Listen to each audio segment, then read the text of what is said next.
Le doy las gracias a todos por llegar, a los psicólogos voluntarios, a Gali e Inat, las directoras del programa, a Ariel Toro del Instituto Israelí Chileno de Cultura y del Instituto Higginiano, eh, y a todas aquellas organizaciones que nos colaboran en la institución, a Ariel Markovich, eh, y a las redes de chilenos también que funcionan. Bueno, la presentación de nuestra charlista hoy la va a hacer Gal Borges, una de las No, directoras. Einat. Así que, eh, No, no, Gal va a presentar a Ignat. Ah, sí, sí, perdón. Ok, dale, dale. hola, hola a todos. Muchas gracias por conectarse. Una vez más tenemos estas charlas donde reflexionamos sobre asuntos de salud mental en el contexto que estamos viviendo aquí en Israel, especialmente. Hoy día contamos con Einat Beresin, quien es parte también del proyecto. Ella es psicóloga infanto-juvenil con un diplomado en intervención temprana y además un magíster en salud pública de la Universidad de Haifa. Y hoy día nos va a hablar de primeros auxilios psicológicos en infancias, qué hacer en momento de la palabra. Quería pedir si es que ustedes tienen algún tipo de notando en el chat y ella los va a repasar en un momento determinado de su charla. Así que ahora sí le doy la palabra a Inat. Gracias, Gal. Bueno, yo voy a hablar de primeros auxilios psicológicos en infancia o qué hacer para apoyar a los niños en momentos críticos, ¿ya? Me imagino que acá las personas son madres o padres o familiares o cuidadores de niños, así que nos vamos a centrar harto como en hacerles preguntas de qué hacen ustedes y también las personas que tal vez tienen experiencia en otras áreas, pero les interesa el tema, todos pueden ir opinando porque hay un par de preguntas, ¿ya? Primero que nada, quiero agradecerles a todos y a todas por estar acá y quería aclarar que yo me fui instruyendo con respecto al tema y me basé en estas dos fuentes que son importantes de información que es muy clara y muy importante, y quien quisiera seguir profundizando más, aquí van a ir los links que va a mandar la Gal por el chat, para que sigan leyendo y estudiando y futuramente si necesitan aplicar, ¿ya? Entonces vamos a hablar de lo que es una crisis. ¿Qué es una crisis? Es algo a lo que las personas se ven enfrentadas en muchos momentos de su vida. Ya no es solamente una vez en la vida, muchas veces nos vamos a enfrentar a distintas crisis. Y habitualmente las personas superamos con nuestras propias maneras o habilidades de enfrentar las dificultades de estas crisis, ¿ya? Pero obviamente por ciertas características de la crisis o de nosotros mismos, o la combinación de ambas cosas, puede ocurrir que las personas eh, podemos vernos superadas o requerir mayor apoyo en algún momento para ir superando esta etapa, ¿ya? Esta crisis. Lo que también es entendible y es esperable, y vamos a ir viendo también detalladamente cuándo es algo que supera lo comprensible para una crisis que también rompe muchos aspectos de la vida, ¿ya? En general vamos a hablar de después del mes, si es que no hay ningún cambio en el comportamiento, podría considerarse que necesita apoyo psicológico o algún tipo de apoyo farmacéutico o cualquier cosa así, ¿ya? Bueno, y también les voy a hablar de los PAP, que son los primeros auxilios psicológicos, ¿ya? Esta es una técnica de intervención que se aplica en general dentro de los primeros días que se vive una crisis, sea que recibieron una noticia dolorosa o pueden estar en shock por cómo es la guerra o se sienten vulnerables ante los misiles o ante cualquier distinta situación de vida, ¿ya? Los primeros auxilios psicológicos buscan recuperar el equilibrio emocional junto a prevenir la aparición de otras secuelas psicológicas que podrían ser alguna dificultad como un trastorno por estrés postraumático o estrés complejo, ¿ya? Bueno, obviamente cuando estamos hoy día en una guerra que se reedita constantemente, que sigue pasando día a día y que vamos actualizando nuestro conocimiento, vamos sabiendo más o vamos encontrándonos con distintos sucesos, es algo que la crisis permanentemente va surgiendo, ¿ya? Y como hemos hablado en otras charlas, las personas volvemos a normalizar o a bajar un poco la ansiedad de la crisis. Y esto es bueno porque muchas veces te permite funcionar, pero también es malo porque te deja muy altos niveles de estrés por mucho tiempo, como algo prolongado, y que eso no es bueno, ¿ya? Por eso también es importante saber qué hacer en momentos en que nos encontramos en un momento crítico o sentimos que la crisis nuevamente surge, ¿ya?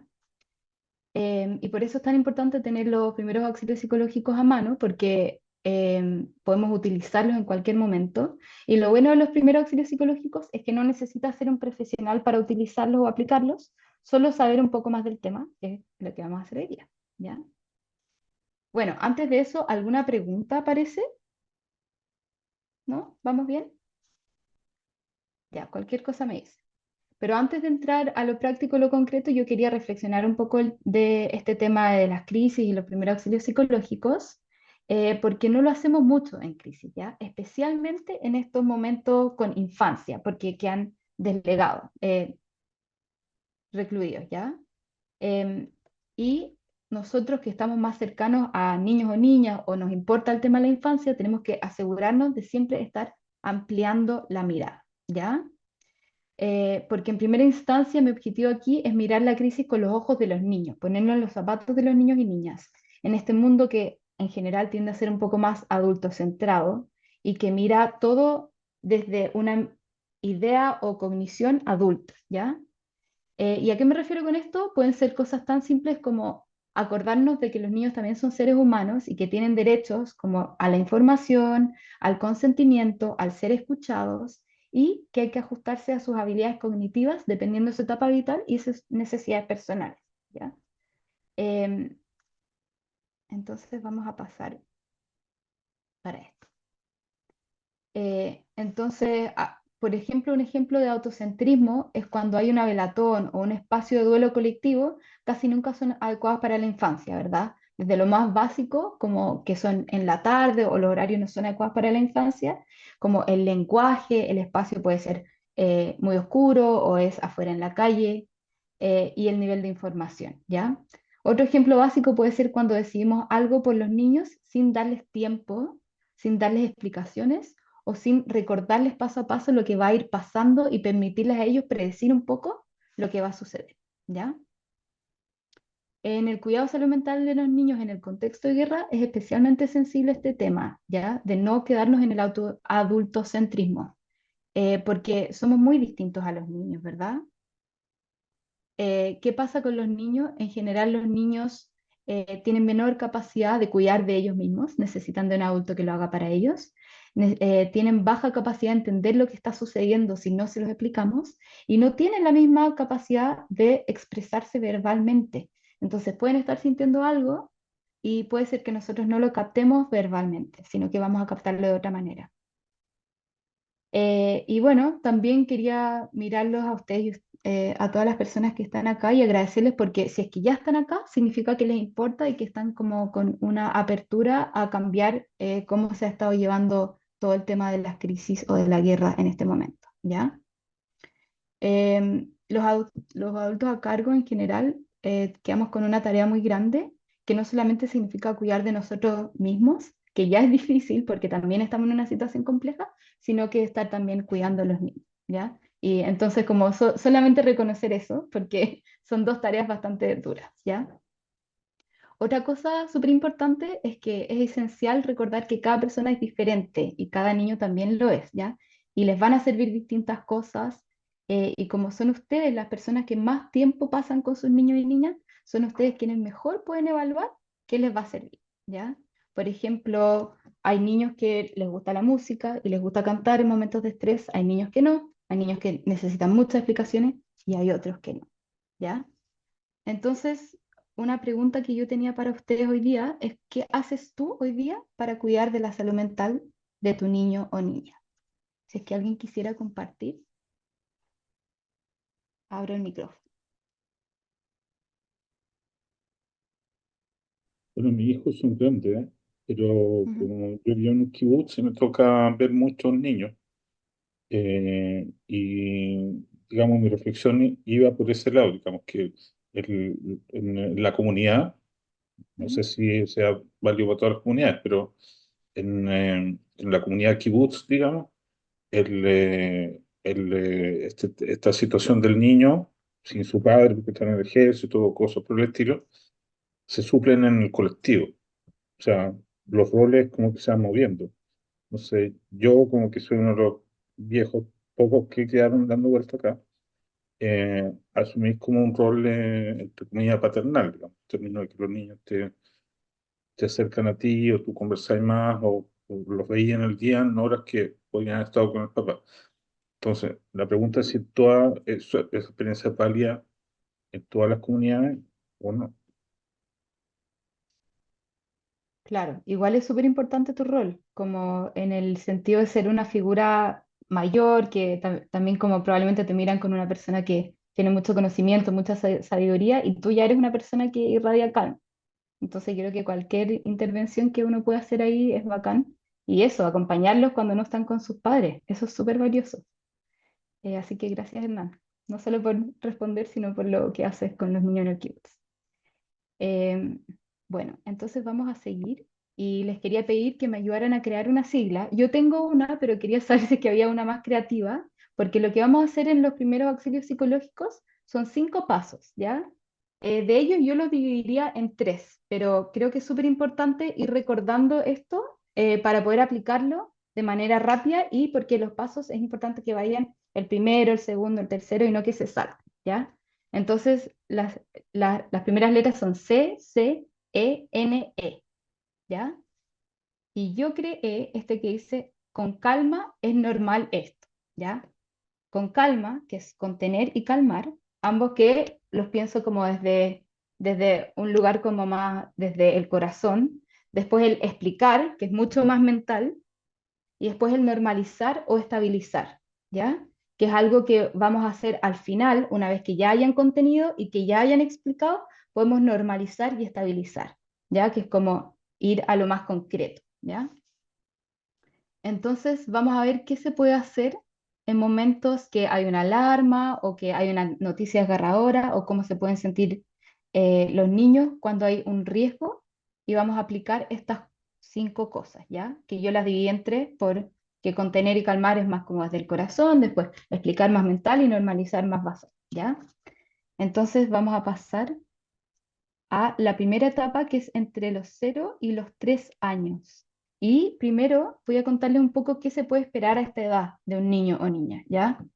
La pregunta que me preguntan mucho a mí, ¿lo entienden los niños? ¿Lo notan tan chiquititos, un niño de 1 año, de 2 años?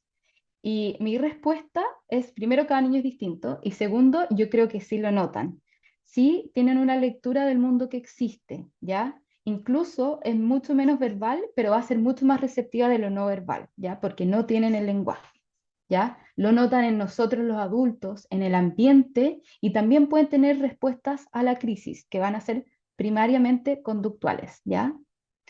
La edad de 0 a 3 se caracteriza por tener una baja nivel de comunicación verbal, o sea, poca habla, y alta comunicación no verbal, la conducta, las comunicaciones y cómo interactúan con nosotros, ¿ya? Antes del año, nosotros podemos ver algunas interacciones sociales que ya surgen, ¿ya? Por ejemplo, tienen estas protoconversaciones, que es cuando uno le habla a una guaguita y te responde sin decir nada, pero es ah. O sea, ya están entendiendo que se toman turnos, que hay miradas entre uno y otro, que eso es interacción, y que pueden esperar, se quedan callados y esperan que tú respondas, ¿ya? Entonces ya hay interacción y hay capacidad de entender cuando una interacción no pasa o cuando estaban esperando algo o no sucede, ¿ya? Que en general eso es lo que nos pasa a los adultos cuando estamos en una crisis, que nos paramos de enfocar en el niño, entonces estamos en el hacer, y no nos enfocamos en ello. Entonces dejamos de responder o dejamos de mirarlo o dejamos de acariciar, ¿ya? Un poco antes del 1 año y medio, los niños pueden entender que hay más que solo acciones. Empiezan a comprender que hay intención, que hay deseo, que hay emociones, ¿ya? Y poco después entienden que hay una diferencia o dos vías paralelas que ellos viven, que es la realidad y la ficción. Que después la ficción se va haciendo cada vez menos importante, pero en la infancia es súper importante, ¿ya? Al año, no, bueno, eso es suficiente información. ¿Y cómo puedo entonces yo aplicar estos distintos aspectos del PAP? Primero voy a contener, o sea, entrego afecto, entrego seguridad física, los tomo en brazos, los acompaño mientras lloran o pataletean, puede ser también. Pero importante, mantengo el control, ¿ya? ¿Qué significa esto? Voy a tratar de evitar el aferramiento de un niño que tenga que, muchas veces cuando nosotros queremos bajarlo y ellos están aferrados, es una pelea. Quiero bajar ese nivel, quiero no pasar por eso. ¿Y qué puedo hacer? Primero, sostener al bebé con holgura, ya con más calma y con una postura firme. Y segundo, si es que sabes que va a tratar de aferrarse, no soltarlo, tratar de mantenerlo en tu abrazo, porque el ya aferrarse y la pelea y el bajar y subir puede ser también un poco difícil en un momento de crisis, ¿ya? Después viene el calmar. ¿Cómo lo hago? Conscientemente lo llevo a que se relaje. Le hablo, lo distraigo, le canto una canción, lo abrazo y también incluso en algunos niños puedo respirar con ellos, ¿verdad? Inhalar y exhalar en conjunto. Vuelvo a los sentidos, ¿ya? A que estén calentitos, a que estén cómodos, a sus necesidades básicas, que tengan un pañal limpio, ¿ya? Todo ese tipo de cosas ayudan a que el nivel de estrés baje un poco, ¿ya? Después voy a explicar o informar, ¿ya? Esto es súper básico para esta edad porque van a entender pocas palabras. Entonces les voy a decir súper simple qué ha pasado. Hay una alarma, estamos en escondidos y esto va a pasar, ¿ya? Comprenden palabras simples, aunque no pueden expresarse ellos mismos con su habla, ¿ya? Hay que, muy importante, ponerse en el lugar de ellos y decirles solamente lo necesario y lo concreto, lo más concreto. Después va a pasar la etapa del normalizar. Una vez que ya ellos, tú puedes decir que ellos ya entendieron, que se quedaron calmados con tu respuesta, tú puedes normalizar. Ven venir distintas emociones, ayudarles a mostrarlas si necesitan llorar, si necesitan pataletear nuevamente, que es súper importante. ¿Por qué? Porque los niños cuando tienen miedo o están irritables tienden a la pataleta, que no es lo mismo que hacemos nosotros, que tal vez nos vamos hacia adentro. Ellos pataletean muchas veces cuando tienen susto o pena, ¿ya? Entonces es súper importante eso.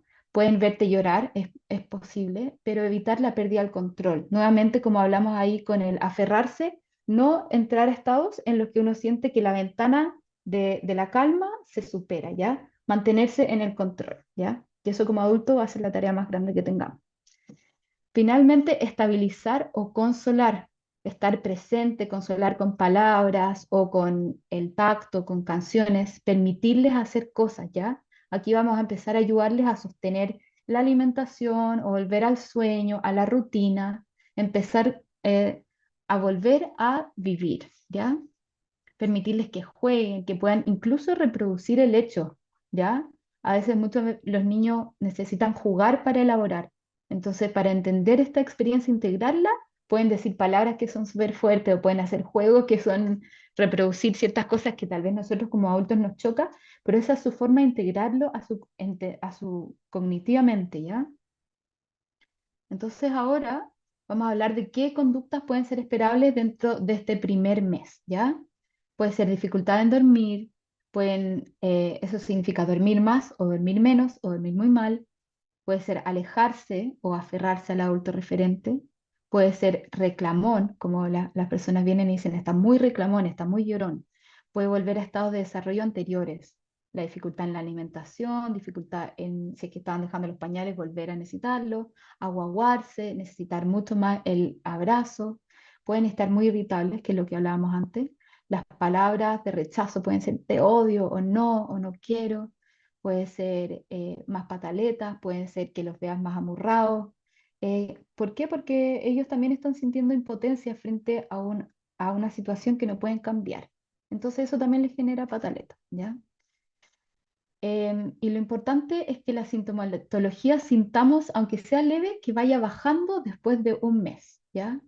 Obviamente recordar que cada niño es diferente, pero si la sintomatología sigue exactamente igual a que cuando comenzó el hito, comenzó la crisis, después de un mes hay que ir pensando en que necesitamos o consultar a especialistas o hacer algo al respecto, cambiar una rutina que sea un poco más como que los ayude a sentirse más seguros o algo así, ¿ya? Y finalmente, también es importante recordar que el miedo, la tristeza y la angustia, los niños lo viven distinto. ¿ya? Como lo que les decía antes, porque no tienen las palabras, porque en general les ayuda, les tiende a sentir que que tienen mayor impotencia y pueden reclamar o enojarse más, ¿ya? ¿Alguna pregunta con respecto a esta etapa? ¿No? ¿Todo bien? Ya, entonces vamos a pasar desde entre los 3 a los 6 meses, que es una etapa Nat, antes de que, que continúes, hay una pregunta respecto a la etapa que acabas de explicar. cuéntame, ¿qué dice? ¿Me lo, a Aarón ver, pregunta si es que pueden volver a hacer pipí. ¿Se pueden volver a sí, hacer pipí? sí, es muy común que el control de esfínter sea afectado. Niños que dejaron los pañales vuelvan a hacerse pipí, o niños que estaban haciendo sus necesidades en el baño solos, necesitan que tú los acompañes, pero es muy normal y pasa también terrores nocturnos, hacerse pipí en la noche, todo eso puede volver. Y como yo decía, es importante tratarlo como algo normal o esperable ante una crisis por un tiempo. Incluso el hacerse pipí puede durar incluso más que el mes y es demasiado normal, ¿ya? Son etapas que van adquiriendo y que muy fácilmente se pueden perder. Entonces, con las crisis sucede. Ya, entonces vamos a pasar entre los 3 y los 6 años, ¿ya? Esta etapa es bien distinta. ¿Por qué? Porque ahora son distintos los niños, son más independientes, son súper sociables, necesitan a sus pares, el lenguaje se ve mucho más enriquecido y están en esto que llamamos la etapa egocéntrica. El yo quiero, yo necesito, esto yo, lo otro yo, no quiero compartir, toda esa onda, ¿ya? Y entonces muchas personas les surge la pregunta como, ah, ya, pero está hablando, ah, ya, pero puede ser egocéntrico, tal vez no es tan chiquitito, ya es grande. Y entonces, importante responder esta pregunta con recordar que independiente de que hay alta independencia, sociabilidad y lenguaje, hay baja capacidad de distinguir la realidad de la fantasía, piensan todo muy literal cuando tú les dices algo, no entienden que es un juego o una broma o fantasioso, y hay una baja comprensión de la muerte, ¿ya? No entienden que la muerte es un estado permanente todavía. Piensan que la persona se fue o que se fue a dormir, pero no que va a sostenerse durante el tiempo, ¿ya? Entonces, aunque dominan ciertas cosas, todavía no sus capacidades cognitivas son las de un adulto y es importante recordar y hacer las cosas más simples, ser muy literal y concreto, ¿ya? Vamos a ver cómo parte el contener en esta etapa, ¿ya?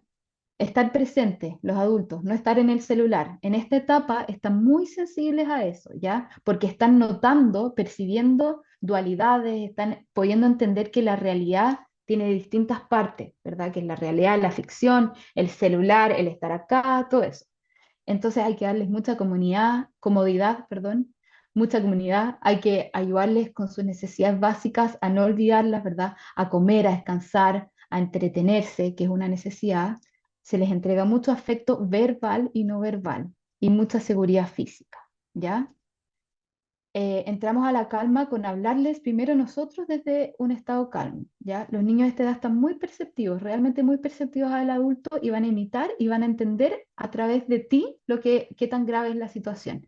Entonces, antes de hablar con un niño, me calmo yo, uso las palabras adecuadas dependiendo de su edad, lentamente incentivarles a volver al juego y a procesar en el juego, a fantasear, pero no desde la muerte, ¿verdad? Fantasear con el juego, ¿ya? Conscientemente llevarle a que se relaje, puede hacerse a través de la respiración, que ya es algo que se utiliza a esta edad, a través del habla o a través del juego que era distraer, ¿ya? ¿Cómo vamos a explicarle al niño de esta edad o niña? Vamos a decirle en una historia muy corta qué ha pasado y qué pensamos que va a pasar. Vamos a responder con la verdad, dar ejemplos muy sencillos y muy claros, evitar eufemismos, no aminorar lo ocurrido, esto de no contarle toda la verdad o que le voy a contar después, no, muy básico, muy simple, pero contarles la verdad. Darles previsibilidad, ¿ya? Contarles qué esperan que sucede. Paciencia, reiterar muchas veces, porque los niños van a necesitar que tú se los cuentes más de una vez, aunque sea difícil para nosotros, ¿ya? Y también aquí, en esta edad, es importante averiguar qué sabe, qué le han dicho otros adultos, y aquí es importante corregir si es que hay algo que tú sientes que fue erróneamente dicho o que le puede causar temor o que les puede hacer confundirse entre lo que es realidad y ficción, ¿ya? Eso se tiene que corregir y no dejarlos en la confusión, ¿ya? Porque ahí es cuando los niños empiezan a imaginar muchas cosas. Vamos entonces a lo que es normalizar, ¿ya? Se le da una bienvenida y se le nombra las emociones, ¿ya? Está bien que tú sientas esto, es muy normal tener pena en esta situación. Yo entiendo que tú estás teniendo una pataleta porque estás frustrado o no te sientes cómodo o esto es nuevo, ¿verdad? Se acepta la agresividad, no permitir que te peguen, pero entender que están agresivos por esto, ¿ya? No se critica ni se le dice que eso está malo, que es feo, que cómo actúa así, ¿ya? Ni tampoco se le dice cómo tiene que reaccionar. Se le acompaña y se le explica y se le normaliza lo que está sintiendo, ¿ya? Y finalmente, para estabilizar y consolar, permitirles hacer cierres, ¿ya? Volver a sostener la rutina, permitirles participar en rituales sociales, eh, que entierren al animalito o que vayan al funeral de la persona, que puedan ir a estos shows masivos con tal de que sean un poco más amigables con la infancia, ¿ya? No ponerlos en un lugar donde van a haber sangre o que sea algo muy violento, pero sí permitirles hacer rituales de cierre, ¿ya? Como cualquier persona lo necesita. ¿Qué se puede esperar a esta edad? ¿Ya? Esta edad es interesante porque, como sabemos, está el lenguaje, entonces puede notarse verborrea, o sea, y que quieren hablar todo el tema del suceso, o puede notarse menor habla o que tengan un mutismo selectivo, ¿ya? Que se vayan mucho para adentro. Puede notarse mayor agitación y temor, tanto en el juego como cuando están durmiendo o cosas así, o cuando se van a dormir. El juego puede variar, efectivamente, como puede notarse que es un juego más violento, o se frustran más durante el juego, o no quieren jugar, ¿ya? Todo ese tipo de cosas. El juego es súper importante verlo, porque sacamos mucha información. Como dije antes, dificultad o miedo al dormir, regresiones también conductuales e irritabilidad, que es lo que más se ve, ¿ya? Y como dijimos antes, siempre puede ir bajando dentro de un mes si es que está exactamente igual a como el primer día que sucedió o que recibieron la noticia o que sentiste que tuvo una crisis, entonces ahí hay que volver a repensar, ¿ya?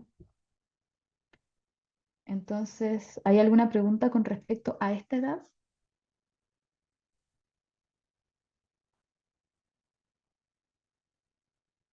¿No? Entonces voy a seguir a la próxima etapa entre los 6 y 9 años, ¿ya? Aquí, incluso más maduros, más grandes, mucha cognición, captan súper bien las incongruencias, hay mucha comprensión de la muerte del otro, de la permanencia, que es un estado irreversible. También empiezan a entender que los queridos se van a morir. Pueden preguntarte, ¿y tu mamá? O ¿y tu familiar? ¿Me vas a dejar? ¿Ya? Y está bien responderles, todos nos vamos a morir, yo en este momento estoy bien, yo estoy contigo, ¿ya? Y lo que les falta es que no logran comprender que ellos morirán, ¿ya? Entonces eso todavía es algo que les complica. Em, entonces vamos a ver qué vamos a hacer. Desde la contención vamos a evitar el desborde, vamos a ayudarles a estar en un ambiente tranquilo. A esta edad pueden necesitar mucho más procesar ellos solitos, ellos calmados, y vamos a ayudarles a identificar emociones. Oye, creo que estás enojado, creo que estás enojado porque esto es algo que tú no quisieras que hubiese pasado, ¿ya? Vamos a calmar. Primero, de nuevo, nosotros nos calmamos y apelamos a que podemos ayudarles a tranquilizarlos a través del pensamiento, llevarles a que se relajen a su cuerpo, evocar recursos y herramientas previas que ellos ya han utilizado en otras experiencias. O sea, ¿te acuerdas cuando se murió el Sparky? Y tú fuiste capaz, tuviste mucha pena al principio, pero después te acordabas con mucho cariño de él y finalmente fuiste capaz de amar a otros perritos, o independiente de que sean crisis muy distintas, el recordarles que ellos ya han enfrentado otras crisis y que las han superado es súper útil, ¿ya? Vamos a explicar e informar. Solo después de estar calmado, cuando ya vemos que puede lidiar con información, vamos a explicarles qué ha pasado, qué va a pasar, todavía simplificado, pero podemos dar un poco más de detalle y un poco más de previsibilidad al futuro. Es posible que en 6 meses pasemos esto, o es posible que nos cambiemos de casa, es posible que estemos en el sur o en el norte, como darles un poco más de detalle, ¿ya? Pero siempre acordarse que todavía son niños. Em, ¿Cómo vamos a normalizar? en esta etapa. Vamos a permitirles sentir lo que está sintiendo, vamos a permitirles expresar las emociones. Es lógico todo esto que tú estás pasando por lo que estamos viviendo, esta crisis, explicar las emociones y explicar también que las emociones cambian, ¿ya? Las emociones se transforman muy rápidamente, son transitorias. En general les podemos decir, el miedo en general va a disminuir más rápido, pero la pena quizás no, o sentimientos o dudas quizás van a surgir más adelante, ¿ya? Están entendiendo ellos paulatinamente una pérdida o un cambio, ¿ya? Se pueden demorar y pueden preguntar nuevamente muchos detalles y muchas cosas, y como les dije nuevamente, hay que responder, pero responder solamente a nivel que nosotros sabemos que es verdad, ¿ya? No les podemos mentir, no podemos aminorar la situación, porque eso al final significa que nosotros somos un adulto que ellos pueden confiar en que les vamos a decir la verdad. Si es que algo que les decimos que va a suceder y no sucede, ellos puede ser que se confundan más o se enojen con nosotros, porque tú me dijiste que tú esto, ¿verdad? Entonces, también ayudarles a simbolizar qué significa que haya pasado esto, en qué nos va a cambiar y en qué nos va a dejar igual. Tú vas a seguir yendo al colegio, ¿verdad? Ese tipo de cosas. Apoyarles a que permitan sentir lo más posible, ¿ya? Y estar bien. Y estabilizar es volver a sostener la rutina, el juego y el procesar. Y esto es súper importante, muchas veces hay como dos tipos de adultos que son los que hubo una crisis, queremos acogerlo lo más posible y interrumpir toda la vida normal. Y también hay otros adultos que ya pasaron 2, 3 días, queremos que la vida normal continúe porque independiente de que sucedió algo, hay otras cosas que se mantienen, ¿ya? Y eso también, ambas formas son súper buenas, pero con el tiempo es súper importante ya ir estabilizando, ya permitirles volver a su rutina. ¿Qué podemos esperar en esta edad? Que es un poco distinta a las otras, ¿verdad? Todavía se puede esperar la verborrea o el exceso de las preguntas, puede haber mucha agitación, muchos miedos y pensamientos, puede haber los niños de esa edad tienen mucha pesadilla o terrores nocturnos, pueden igualmente volver a estadios de desarrollo anteriores, puede ser que quieran que tú los vayas a acostar cuando ya eran independientes, que tú los duches cuando ya se duchaban solos, puede ser que no quieran comer o estén más como, no quiero comer esto, quiero comer helado, puede ser que necesiten un poco más de nanay, ¿ya? Y la irritabilidad aquí se da distinto porque se aíslan. Son muchos más niños que quieren estar en su pieza solo, que quieren vivir esto con sus pares, ¿ya? Hay otro componente social que está distinto, ¿ya? Entonces, eso es toda la información que yo tengo para ustedes. No sé si hay alguna pregunta que quisieran hacer o algo que les interesó, lo llamó la atención. Cuéntenme. Yo tengo un montón de preguntas. Va a Ya, estar como 3 dale. horas acá. Me ha tocado estar en varios funerales y respecto a lo que tú decías ayer, esto como el rito de cierre, Ujú. me tocó dos de judío y uno no judío. Y el no judío, los niños de una no tienen un lugar donde estar, como no tienen como un rol, están como dando vueltas, como lo que tú decías, como que es un acto de adulto. Pero los niños Mm, estaban ahí como una cosa que no se entendía. Y ellos mismos tampoco entendían en qué estaban, que era una cosa súper triste. Y de los judíos tienen un rol, digamos, de ser la familia, digamos, del que falleció, pero también que es un rol pasivo, ¿cachai? Como que están ahí, como lloran, ¿cachai? O no lloran. Entonces, eh, eh, esas situaciones, digamos, o sea, a mí no me ha tocado manejarlas, pero vi que no las manejaban, que nadie se hace cargo, o sea, como los niños están dando vueltas, ¿qué se puede hacer con algo así? Porque no es parte como no está dentro del ritual cultural, no sé, no tiene un rol específico en ese ritual. Primero yo pensaría como dependiendo de quién es la persona que falleció, es súper importante entregarle al niño alguien, alguna figura de apego que pudiese estar con ellos y explicándole, partir desde incluso antes y quizás darles un rol un poco más básico en estos cierres, ¿cachai? Como yo siento que muchas veces incluso puede ser un funeral, no el mismo que estuvieron los adultos, sino que uno más chiquitito donde ellos puedan sentir y entender, estar a su visión, porque muchas veces todo lo del funeral pasa muy allá, no entienden nada que está pasando, que alguien les vaya explicando, aquí están enterrando, aquí están esto, aquí están lo otro. Creo que es súper importante porque efectivamente estos ritos de cierre son súper muy culturales, ¿verdad? Entonces entendemos lo que está pasando porque hemos visto otros ritos, ¿verdad? Pero nadie nos explicó en realidad qué están haciendo. Entonces, alguien que los pueda acompañar durante ese proceso es súper importante. Y también, si es que es necesario que hay mucha gente llorando o algo así, permitirles dar espacio, incluso hacer un cierre personal, ¿ya? Como quizás como escribir una cartita o contar, hablar unas palabras con ellos y permitirles poner la piedra, ¿cachai? Todo ese tipo de cosas que sean algo más básico, pero no excluirlos de estos rituales que son súper importantes y que también son culturales. O sea, ellos van aprendiendo y van pudiendo entender que ese fue la despedida de tal persona, ¿verdad? Porque ellos no los van a volver a ver. Entonces también es raro como de un día para otro los dejan de ver y nunca nadie les explicó y hubo esto. Entonces, como permitirles también hacer como estos ritos, que es súper importante. Que haya que cambiarlos un poco. Yo quería, más que preguntar, quería señalar algo que dijiste que me pareció súper importante respecto a la importancia del juego en la infancia en general. Muchas veces quizás en estas emergencias se ve como algo secundario o algo que quizás inclusive no debiese pasar por la gravedad de la situación. Y claro, es al contrario. Me ha tocado ver muchos refugios de edificios o públicos que tienen juguetes o ciertos tipos de estímulos para que el niño pueda, de alguna forma, en este contexto horrible, desconcentrarse y jugar.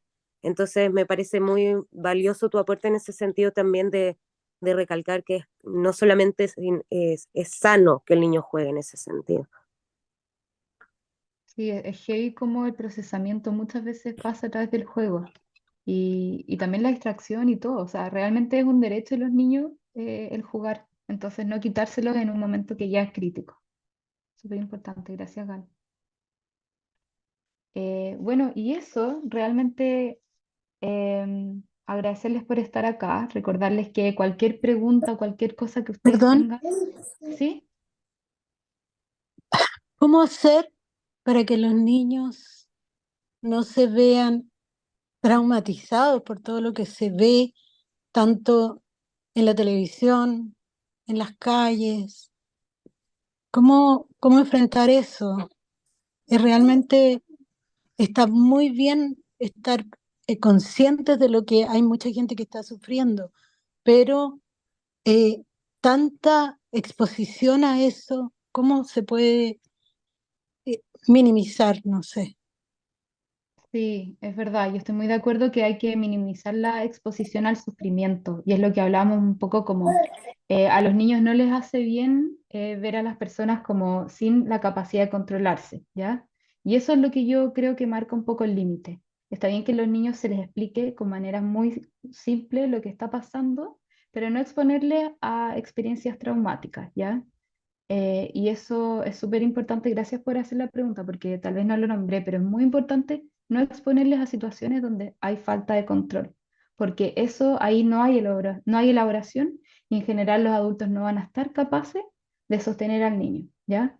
Entonces, mantenerlos en casa, mantenerlos seguros, siempre tener uno o dos adultos disponibles que tengan la posibilidad de acompañar, porque obviamente cuando se van al refugio o cualquier cosa, si es que una persona se descontrola, es importante a ellos poderles sostener, ¿ya?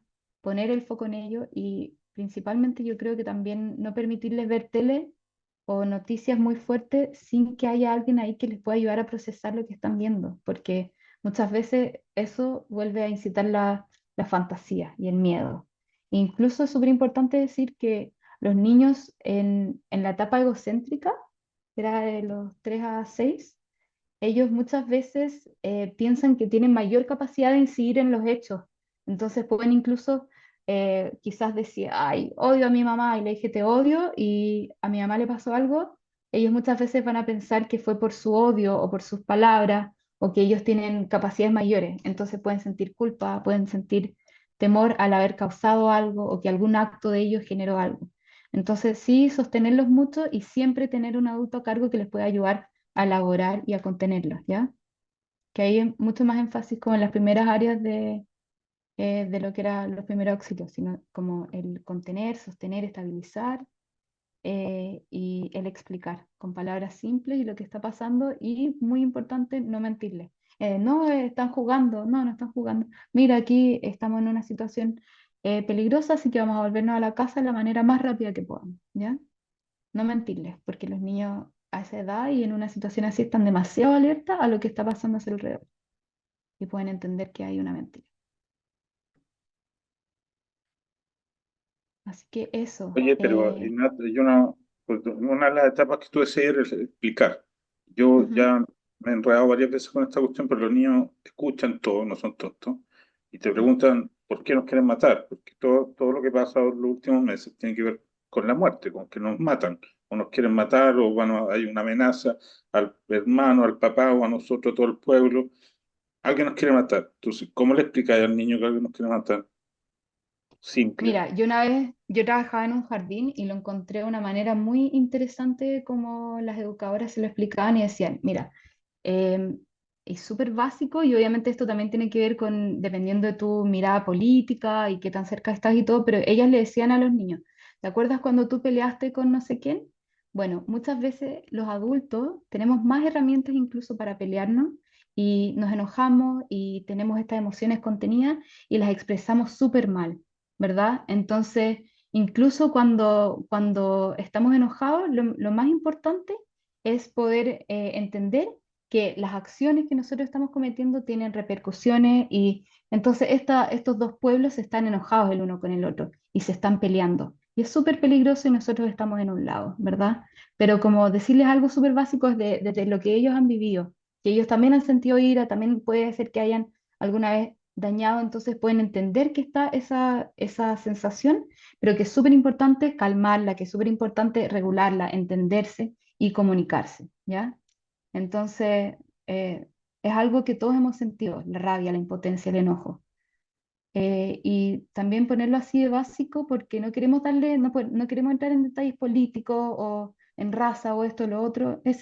Hay ira y la ira existe en los seres humanos y la estamos viviendo, ¿ya? Imagino que como primera medida, si un padre está angustiado, debe asegurarse de tratarse él primero y de esta forma ayudar a contener a su hijo. Sí, definitivamente cuando hay un adulto que está a cargo, que está como yo decía, sin capacidad de controlarse, irse a otra pieza o alejarse un poco, asegurarse que el niño obviamente esté a salvo, pero permitirle como la distancia hasta que pueda contenerse y regularse y poder hablar de una manera como menos violenta a los niños o niñas, porque también necesitamos mucho esa regulación para poder explicarle y estar atentos a sus necesidades o con las preguntas que tengan o que ellos no sientan que estamos enojados con ellos, ¿verdad? Eso es súper importante, que sepan que no es culpa de ellos. Bueno, y simplemente yo quería cerrar esto porque hablamos de cosas súper fuertes, súper difíciles y quería cerrar recordándoles que les agradezco demasiado estar acá, que estamos muy disponibles nosotros para más preguntas y que el primer paso siempre es informarse, ¿ya? Por eso la Gal le envió ahí esos dos links. Mientras más conocemos, más podemos interactuar de una manera en la que tenemos conocimiento y no estamos así yendo solamente a través de la intuición, ¿verdad? Entonces, creo que es súper importante felicitarles a todos que estén acá, agradecerles mucho por haberse tomado este tiempo y decirles que en realidad cuando nos importa, cuando queremos saber de un tema, es bacán informarnos y compartir con otras personas porque eso nos va a ayudar a armar comunidad y a responder preguntas que quizás ni siquiera teníamos respuesta nosotros solos, pero van surgiendo en el grupo.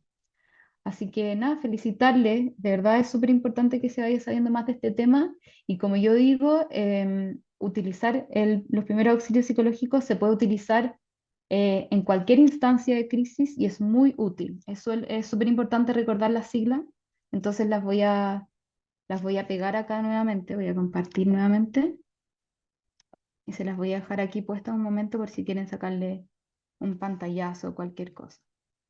que están, por ejemplo, entre los 6 y los 9 años, contener, calmar, explicar, normalizar y estabilizar. Bueno, muchas gracias, Aaron, muchas gracias a todos por estar acá y por sus comentarios y preguntas, que es súper importante. Les agradezco mucho. También agradecerte a ti, Einat, por esta increíble charla. Nos diste muchas herramientas para, inclusive para los que no tenemos hijos, para poder estar en contacto con distintos niños. Así que reiterar tu agradecimiento a todos los que se conectaron y también agradecerte a ti. Y bueno, los esperamos el próximo domingo en la próxima charla respecto a adolescencia. Muchas gracias.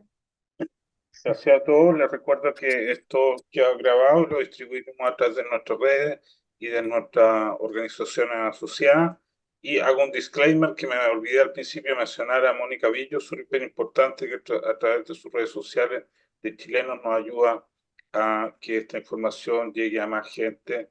Y nuevamente agradezco a Ariel Toro su presencia. Bueno, en nombre de los Institutos Israelí Chileno Cultura y Eugeniano Israel, quería felicitarlos por estas charlas que están haciendo, que son un aporte a nuestra sociedad, especialmente acá en Israel. Yo no tengo hijos chicos, así que disculpa que no puedo opinar tanto. Mis hijos ya son bastante grandes. Pero bueno, siempre es bueno estar y por último por cultura general y para poder aportar. Yo me comprometo con ustedes a difundir este video, así que si Hernán tú me pasas el link, yo lo publico en nuestro sitio y nuevamente felicitarlos bueno, por este proyecto. Y también Einat, también muy buena tu charla y bueno, sigan adelante.